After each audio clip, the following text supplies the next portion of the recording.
வேற எந்த கட்சி புதுசாக வந்திருக்கு சார்? நீங்களே ஒரு பில்டப் உருவாக்கி எடப்பாடி பழனிசாமி மாதிரியும் பியூஷ் கோயல் மாதிரியும் நரேந்திர மோடி மாதிரியும் 4 கோடி நயினார் நாகேந்திரா மாதிரியும் இல்லை தமிழிசை சவுந்தரராஜன் மாதிரியும் இந்த மாதிரிலாம் ஒரு டூப்பாகவும் ஒரு ஃபேக்காகவே பேசிகிட்டு இருக்கீங்க.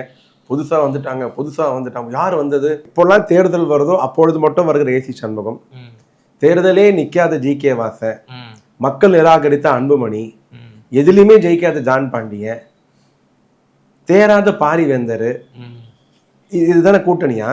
நீங்கள் சேர்த்திருப்பதில் யார் புதியவர்? 2021 திமுக எந்த அணியை தோற்கடித்ததோ அதே அணிதான் இன்றைக்கு நேற்று மேடையில் உட்கார்ந்து இருந்தது.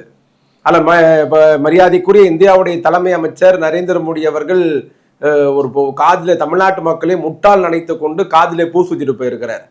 ஊழலை ஒழிப்போம், பக்கத்துல இந்தூர் மருத்துவக் கல்லூரி ஊழல்ல எஃப்ஐஆர் போடப்பட்டிருக்கிற அன்புமணி உட்கார்ந்து இருக்கிறார். இந்தூர் மருத்துவக் கல்லூரியில் முறைகேடு என்று அன்புமணி மீது எஃப்ஐஆர் போட்டது யாரு? நரேந்திர மோடி. அவர் முறைகேடு செய்தார், ஊழல் செய்தார்னு. ஆனா அவரை பக்கத்துல உட்கார வச்சுக்கிட்டு நீங்க என்ன சொல்றீங்க?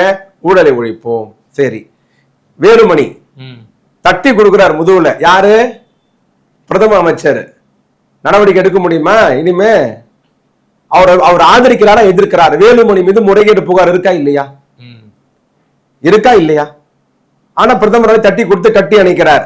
ஆனா மேடையில பேசுறார் ஊழலை ஒழிப்போம்.